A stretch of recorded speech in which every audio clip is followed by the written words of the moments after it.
Karibuni sana kwa show yetu Lwanga Podcast. Mimi ni Lucy Nyambura. Leo ndiko na mgeni. Tumekuja kuongea kuhusu yale ya kanisa, yale ya mashirika, yale ambayo yanatuhusu sisi katika imani yetu ya Katoliki. Katika jimbo letu la Mombasa tuna mapadri tofauti tofauti. Na leo tumeungana na mmoja ambaye amekuja kufanya kazi katika jimbo letu la Mombasa, na ninataka nimpatie nafasi aweze kujitambulisha kwetu ili tuweze kumjua ni nani na anatoka katika shirika gani. Karibu sana Father. Asante sana. Tumsifu Yesu Kristo. Milele na milele amina. Naomba tujue majina yako, parokia ambayo unatoka na mengine zaidi kukuhusu. Asante sana Mama Lucy. Kwa majina mimi ni Padri Alex Wanzala Kitongo, padri wa shirika la mitume wa Yesu. Mimi ni mzaliwa wa Uganda, jimbo la Tororo. Lakini kwa sasa mimi nahudumu kwa parokia ya Bom hapa jimboni kuu la Mombasa. Karibu sana Father. Asante. Na unatoka kwenye shirika gani? Shirika langu ni shirika la mitume wa Yesu, Apostles of Jesus. Oh, okay. Yes. So Father, when were you ordained? I was ordained on the 20th of July, 2013. We're almost there. So Yes. we'll be celebrating very soon For your sure. ordination. Karibu sana. So tell us more about your congregation and where possible the founders. The congregation, Apostles of Jesus, we are called the Missionary Institute of the Apostles of Jesus. Okay. The name Apostles of Jesus is inspired by Mark chapter 3, verses 14, which says, he called the 12 that he might stay with them and that he might send them out to go and preach. So that's what inspires the name Apostles of Jesus. The Apostles of Jesus is an institute which comprises of both clerical and lay religious. That is, we have priests who are ordained. We also have religious brothers and sisters. Religious brothers, who are non-ordained. So it is both clerical and lay. Okay. Yeah. Very nice. So about your founders, who founded the Apostles of Jesus? The Apostles of Jesus was founded in 1968. Wow. In Moroto, Uganda. Mm-hmm. It was founded by Reverend Bishop Sisto Mazoldi, okay, and Father John Maringoni. Okay. Both were Comboni missionaries, but they were both of Italian origin. Now, if you recall a little bit, these were missionaries in the Sudan, but at one time they were expelled out of the Sudan, all the missionaries. So one time when John Maringoni and Bishop Sisto Mazoldi were having a journey from Gulu to Moroto, they were inspired to begin the Institute of the Apostles of Jesus. Now, this idea of the Apostles of Jesus was inspired by the fact or by the awareness that our founders had, the political, social, and also spiritual challenges that the East and Central Africa were going through at that time. Okay. And they believed that the future of the church in Africa was supposed to be African missionaries. So they believed once we have an institute of the African missionaries, they would be able to support the clergy, the diocesan clergy, to evangelize Africa. And that's exactly what has happened. Today, the Apostles of Jesus has a global presence. We work in so many countries around the world. We work here in Africa. We work in Uganda, Tanzania, Kenya. We work in Sudan, South Sudan, Ethiopia, South Africa, and also Botswana. Okay. And we also work in Europe, Italy, Germany, and England. Okay. Then North America and South America and Australia. Okay. those are the different countries that we are present right now. And remember, we have done this evangelization as apostles of Jesus for the last 57 years. Oh, that's a long time. Yes, the last 57 years, and we have over 500 members in our congregation. That's really a growth. That's really good. Now, Father, where is your generalate? The apostles of Jesus are of a diocesan right. Okay. We are not yet a pontifical right. So if we were of a pontifical right, our generalate would be in Rome. Okay. But because we are of a diocesan right, our generalate is in Nairobi. Okay. Initially, yes, we are founded in Moroto Diocese, which could have been our generalate for now, our mother house. But then, because of also, as I said, the political landscape, the social, the spiritual, our founders found it best that they establish our general house in Nairobi. Okay. So our generalate is in Nairobi. We call it Bazoldi House in Karen, and we are of the diocesan right. Okay. Yes. That's good. So now in Mombasa, where do you serve? Which are the parishes that you serve? In Mombasa, we are serving now in four parishes. Okay. That is Mariakani, Giriama Parish, Chonyi Parish, and also Bomu Parish. Okay. Before, we have served also in Taveta and other parts of the diocese, but for now we are in these four parishes. So now maybe we go back to yourself. How has it been like serving in the Apostles of Jesus and also in Mombasa County? Sorry, Archdiocese, not the county. Yes, in Yes. Mombasa Diocese. Yes. It has been a beautiful encounter. I was ordained in 2013, the 20th of July. And after my ordination, I was sent to work in South Africa. Okay.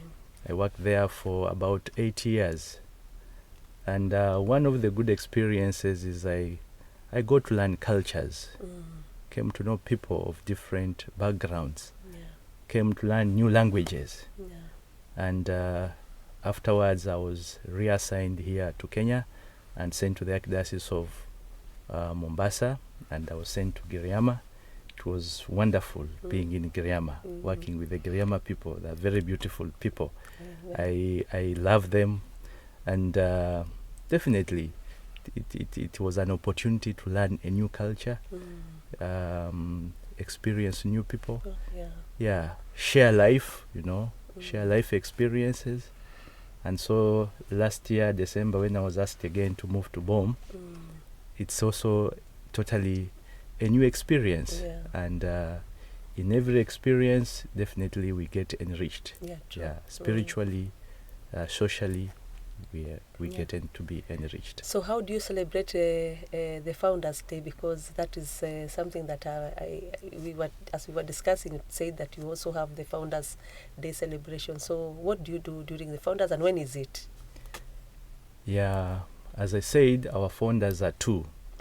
We have Bishop Sisto Mazoldi, who died on the 27th of July in the year 1887. Okay.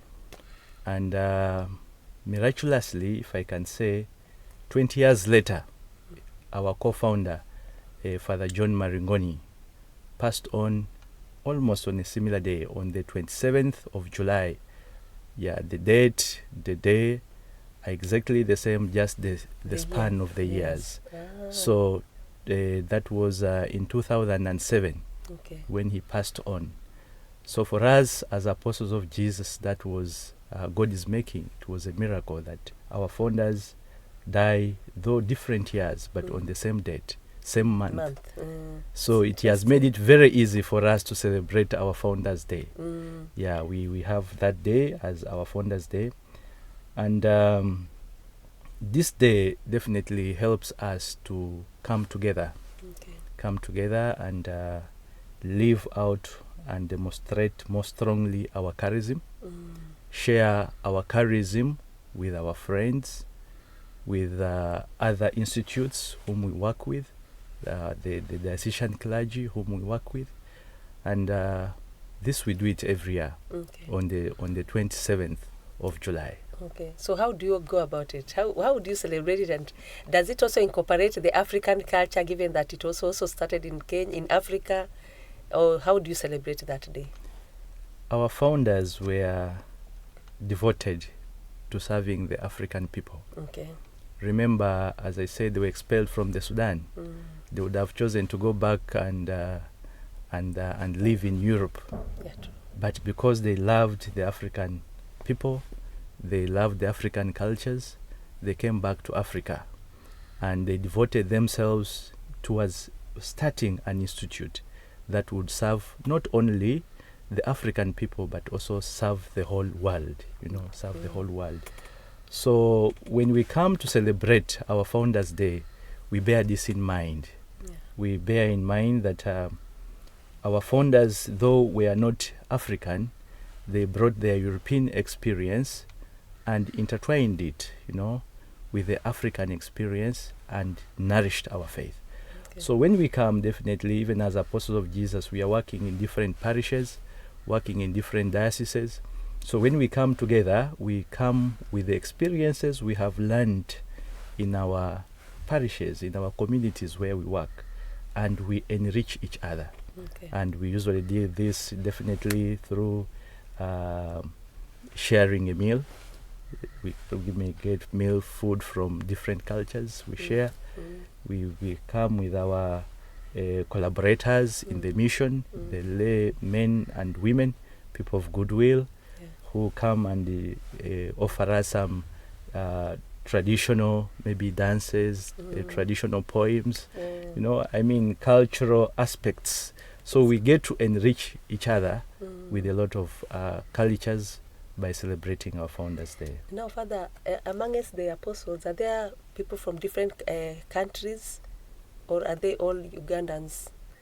Most definitely they are Kenyans, but these other countries, because I'm imagining staying with someone who is from another different culture, likes something different, like you're from Uganda, matoke is a dish. So how do you manage to balance the other place that you stay with, in terms of probably food, or in terms of how you operate? How do you manage each other? Because from different cultures, you can imagine. Maybe I will ask a funny question. You are married. Yes. I'm sure you are not born of the same mother with your husband, Very isn't it? true. From different families. But you have made peace with each other. Yes, yes. I think what unites us as Apostles of Jesus is our charism. Okay. Our charism. So, in as much as we are of different cultures, remember, we, as you have said, we are from Uganda. We have members from Uganda. Yeah. We have members from Tanzania. We have members from Kenya. We have members from South Sudan. Yeah, and we have members from Ethiopia. Okay. And we also have members from the Congo. So, true, we have different experiences, different cultural backgrounds. Sometimes it is also a challenge. Yes, it is a challenge. In fact, just looking at food alone is a big challenge, because I like, for example, githeri. Yes. You like matoke. Yes. Probably a Nigerian would want a pepe. Yes. So I'm wondering, how do you manage it? Do you do it? How do you do it?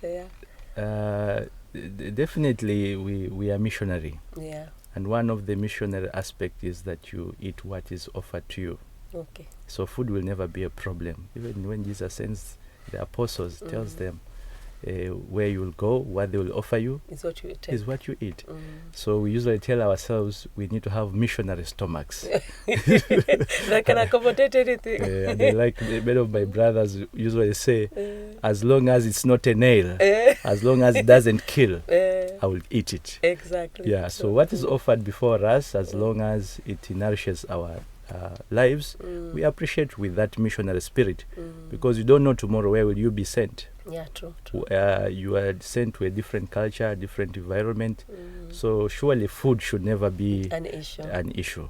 Yeah. So if, for example, a son would want to be a priest, an apostles of Jesus, join the congregation, what are the requirements? What is it that people need to do? Whom do they go to ask for such? the first vocations directors of our institute are the priests working in different communities. Okay. We work in different parishes, different dioceses. So wherever we are present, we also promote the vocations to the apostles of Jesus. Okay. So here in Mombasa, for example, we are working in 4 parishes, as I've already mentioned, in Mariakani, Giriama, Chonyi, and also Bom. Yeah. So we are the first vocation directors, first in our parishes. So young men usually come to us and they inquire more about the apostles of Jesus. Yeah. Some also from the parishes we have, and some are even outside the parishes we are serving. Like here in Mombasa, we have currently a deacon Yes. who is to be ordained soon, Deacon Musafiri from Bura. Oh, You see. okay. Wow. So we when these young men are inspired, they will meet one of the priests or one of the brothers or the seminarians. They will share their story, and once they've shared their story, definitely they are directed towards what to do next. Okay. But usually we require that any candidate who would want to join us should have at least scored a C+ Okay. to be able to join the major seminary for philosophy. Okay. In the past, we had also minor seminaries here in Kenya. We had a seminary in Kiserian, and it helped us get many vocations. Okay. Yes. So now, I went to a certain parish where a young girl asked me a question. Why do sisters and priests say that you have to have a C+ for you to join, yet you're going to serve God? Why do you need education there? You can just be as a D+ student. So why a C+? Why are we putting a cut mark? To become a priest, Yeah. you are going to serve across board. Yes. You're going to serve people who are not educated. You're going to serve people who are educated. Yeah. You need to be a knowledgeable person. True. You need to be somebody who can communicate, Yes. isn't it? What your knowledge that you have acquired, but also you need to understand the scripture, and to do that, definitely there is a lot of studies that take place before one is ordained. Yeah. You'll do philosophy, you'll do theology, and philosophy itself has so many components, so many units. If the same with theology, you know, because people believe that theology is about just reading the Bible, but there are so many components. There is history of the church, there is ethics, there is a lot. There is canon law, and there is a lot. You need logic, you need reason. Yes. So if you don't have that capacity, then how are you going to guide? Because even Jesus says that a blind man cannot guide another blind man. Yeah. So you need, first of all, to be able to see where you're going, that you can also be able to lead and guide the church. Yeah. So you talked about the charism. So which are these charism for the apostles? Okay, maybe just maybe for the sake of our viewer, first of all, a charism. A charism is a special grace. Yes. We can call it a special spiritual gift that we receive. And when we receive a charism, we don't receive it for our own personal benefit. We receive it for the good of others, for the benefit of others. So talking about the charism of the apostles of Jesus, our charism is to follow Christ, the Good Shepherd, imitating his compassionate, active, and joyful zeal for the lost sheep. That is our charism. If you read in John chapter 10, verses 1 to 12, talks about our charism. So we precisely imitate Christ, the Good Shepherd. Okay. Yes. Now, yesterday we had a conversation about the way Gen Z are really struggling right now to get employment. They finished college, and so there's a very high possibility there are going to be so many going to the seminary. So now, what are these characteristics? What are these values? What are these things that you see? You look into a person before you allow them to join the seminary, or you allow them now even to come and see. Because someone was making fun that there's a very high possibility people are going to run to the seminary because at least there they are safe and they are guaranteed of a 3 square meal. So I don't know. We talked about education only, but we never mentioned these other aspects of a person becoming, before they become a priest. So what is it that you look for in a person? I would be happy if I would see many Gen Zs coming to the seminary, Okay. either joining the diocesan seminary or a religious seminary. I would be very happy. But unfortunately, you know that vocations are getting lesser and lesser day by day. Yeah, true. And I don't think that we join the seminaries because we are looking for employment. Yes, then they true. will be so misplaced. Very, very. I think if somebody joined the seminary because he has lacked a job to do, I don't think people who are priests became priests because they lacked what to do. No. They had a lot to do, Yes. and much better. Yeah, true. Remember, we are talking of somebody who has C scored a plus. C+. Yes, true. This is somebody who qualifies to go to university. Yeah. So it's not that you are rejected out there. No. The church is not looking for people who are rejected or people who have failed, but it is looking for people who can make a sacrifice for God, Yeah, for true. the church. So I believe it will be a good thing if we see more young men making coming. sacrifice, Yeah. making a choice, Yes. between either serving God in the church or serving God in the family life. Yeah. So it's a choice one makes deliberately, but it's not just that because you are now lost. No. I think if you came with that kind of attitude, you'll not even last a week. You'll not last a week. Yeah, because seminary life also has its own challenges. Yeah, true. Yeah, it's a vocation. Yeah. And it's God who calls.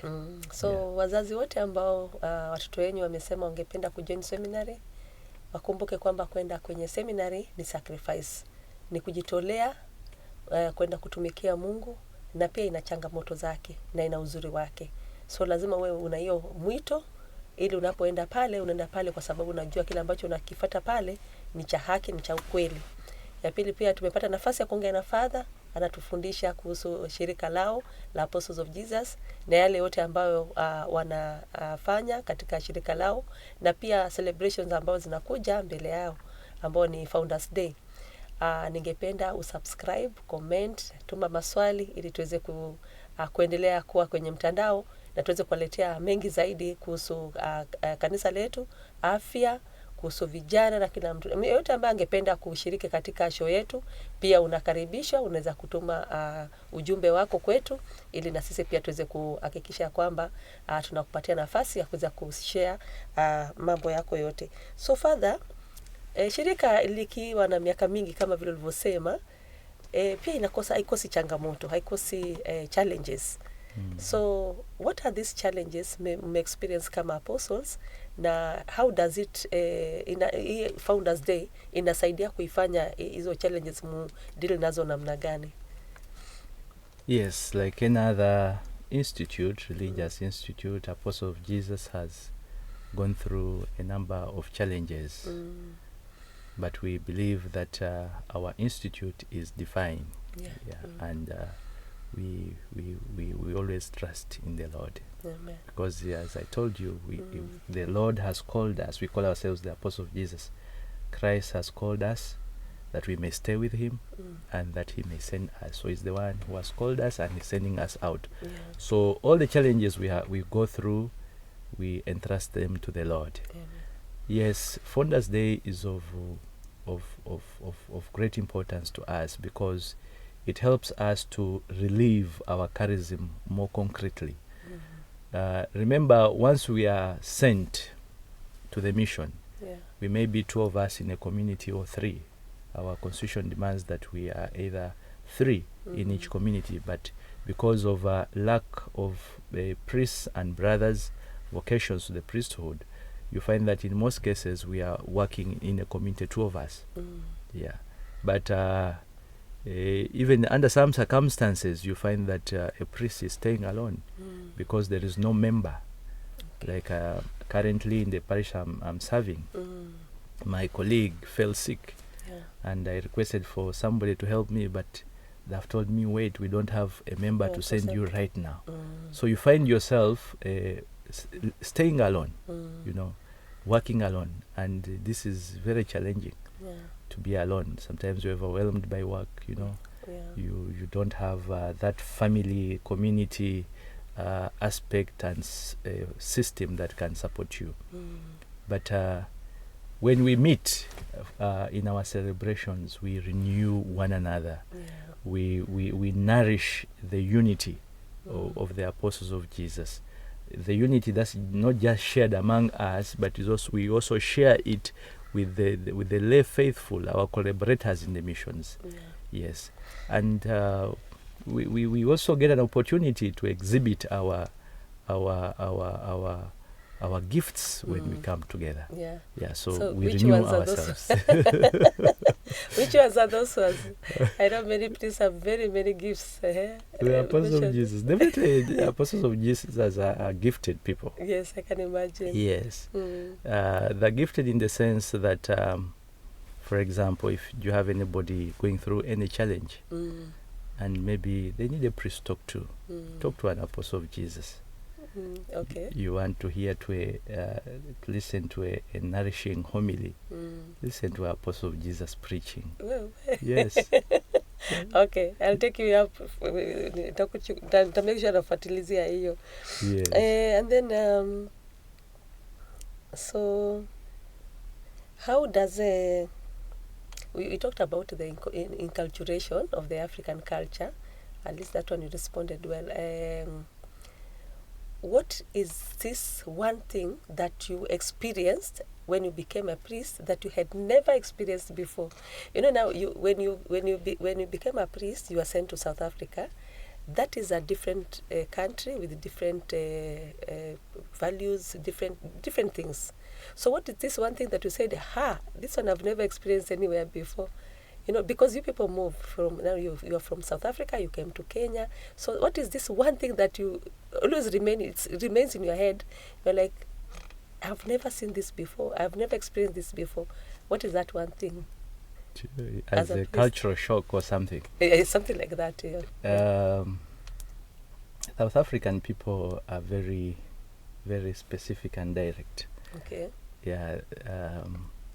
I remember we here in Kenya, I think, because of East Africa, most of us priests of the Apostle of Jesus are from East Africa. Okay.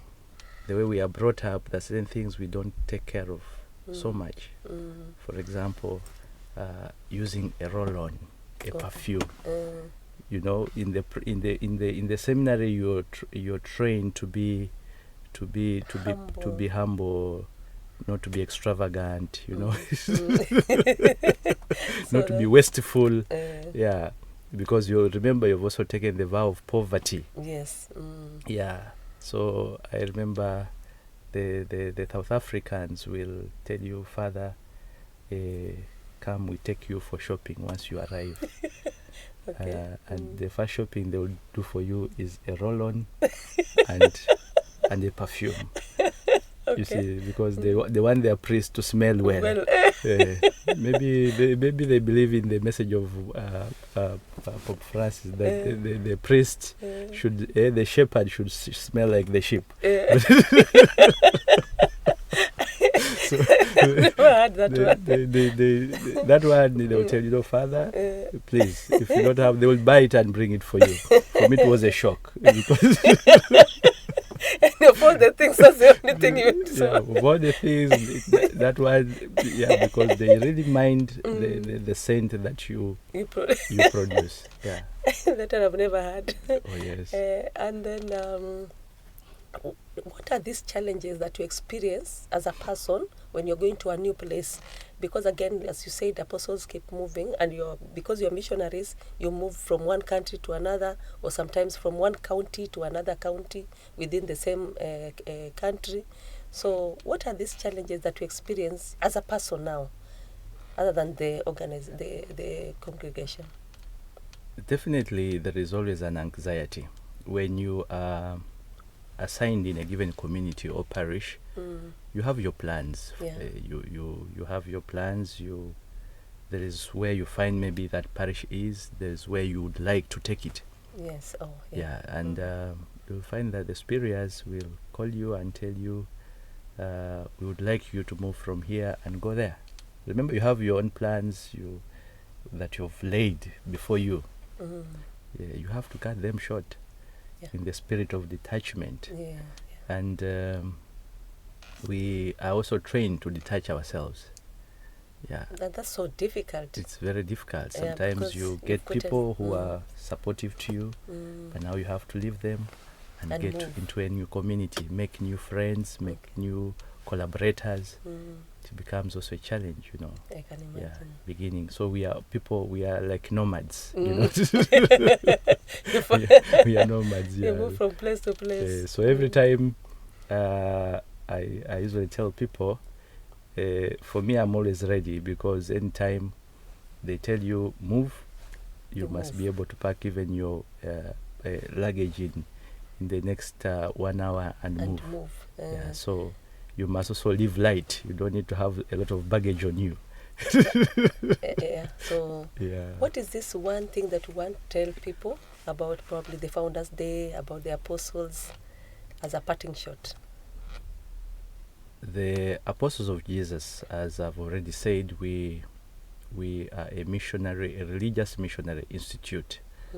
And as a religious missionary institute, our Charism specifically invites us to be at the service of the poor and more the marginalized. Okay.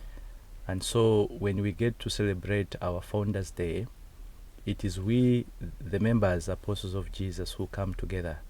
Like here in Mombasa, we, the Apostles of Jesus, working in the 4 parishes, will come together and celebrate together. Those in Nairobi will also do the same. Okay. And wherever the apostles are working, they will find a way of coming together to celebrate the Founders Day. And we do this with our lay collaborators. Okay.